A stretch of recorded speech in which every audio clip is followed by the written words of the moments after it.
This is a great program that came out of the Tyler First, and it has been extremely well received in the community to have history interact in the downtown area. Ever since we started it, Barbara came to all the events when she was mayor, and I come to all these events because really it's one of our favorite things we do in the community. At this time, I'm going to introduce Danny Noteware, who's chairman of our Historical Preservation Board at the city.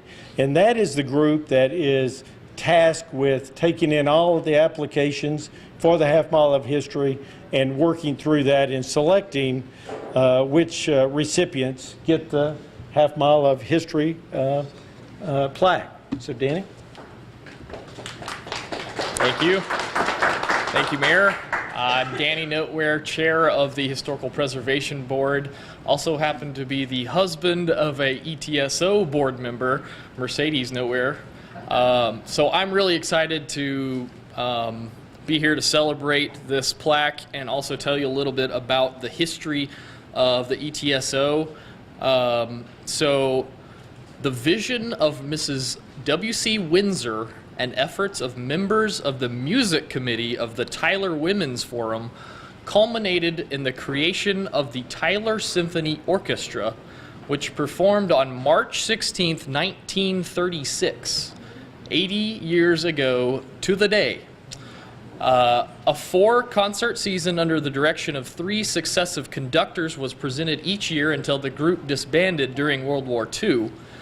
Community leaders, including Verena Powell and Roger Harris, revived orchestra operations in 1950.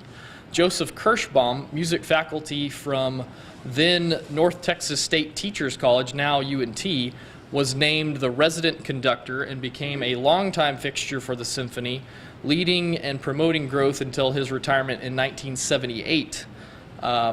Reflecting on the region from which it drew both musicians and audience, the orchestra was officially renamed the East Texas Symphony Orchestra in 1954.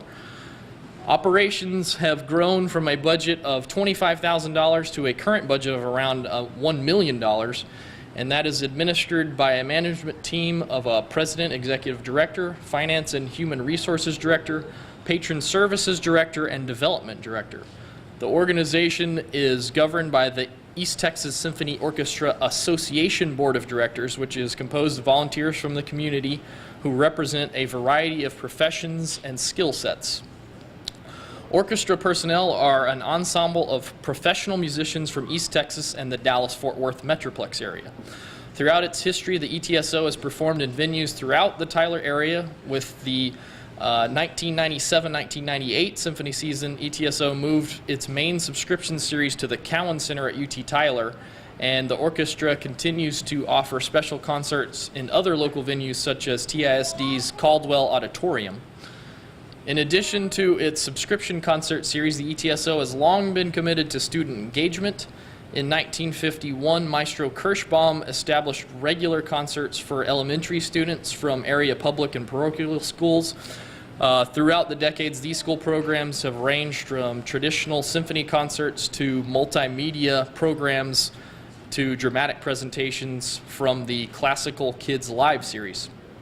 In 2008, the ETSOA entered into a partnership with the City of Tyler to relocate its offices downtown and join the city in renovating the former Liberty Movie Theater into Liberty Hall, an intimate performance space to seat approximately 300 patrons.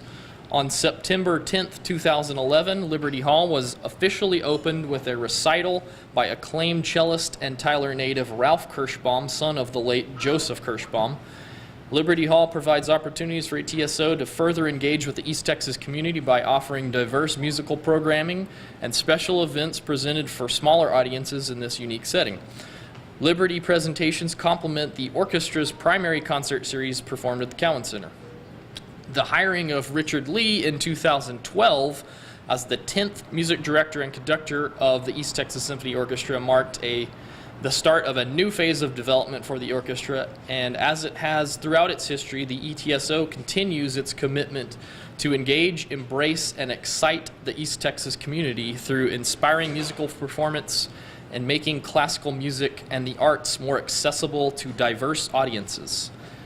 With that, I will turn it back over to the mayor.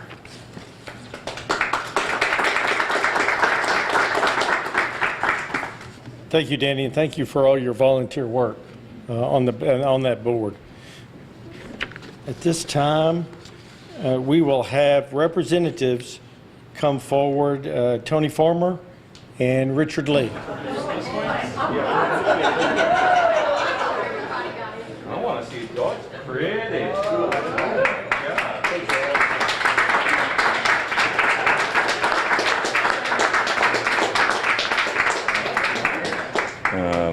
It is a privilege to carry on this tradition of culture, of excellence, of music in this city. This orchestra has been getting pretty much better annually during my 4 years here. We are at the point where this orchestra is, you know, I haven't been here since '36, but I want to say this orchestra probably has never sounded better. It sounds remarkably good. And thank you. Thank you. We should all collectively be very proud of that. It's a wonderful group. Next season, I think, is the season that I'm probably the most excited about, and I want to talk a little bit about 2 concerts that we're going to present to you next season. We cannot take your money and sell you seats for this season yet, but we will soon. I want you to keep this in mind. Our first show in 2016, 2017 will be a very interesting collaboration with Stanley's Barbecue. Now, it doesn't mean you get to eat Stanley's Barbecue necessarily, but what you do know is Stanley's, like ETSO, is a presenter of music in East Texas. They present live music every night of a very, very high quality, and these musicians aren't donating their services. They get paid. And I applaud this, and I go as often as I can. You should too. And we decided to collectively put together an ad hoc group of musicians and call them the Stanley's Barbecue All-Star Band.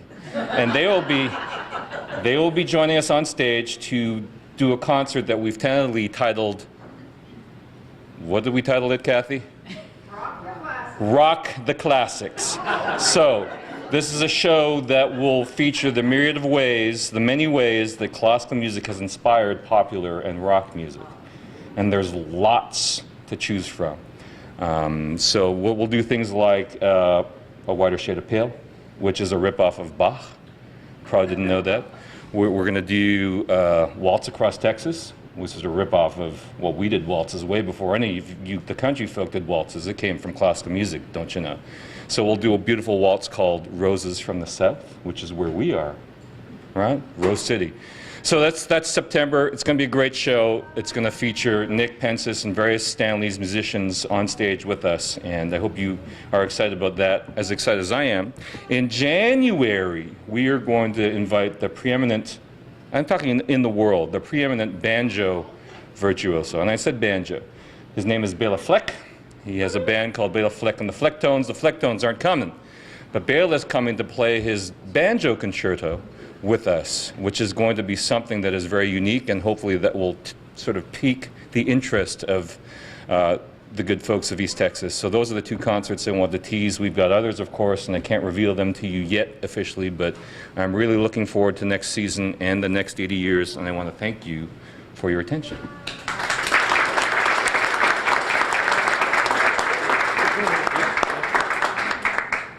I don't really have any prepared remarks, but as Richard was carrying us into the future, it dawned on me, this is 80 years. And as an organization, we stand on the shoulders of some great people that came before us, staff members through the years, volunteer board members, musicians, and all of the soloists that have come through town for the different concerts that we've put on.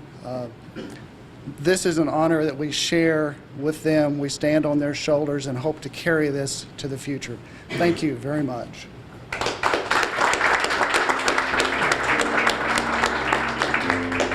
And Nancy, thank you very much.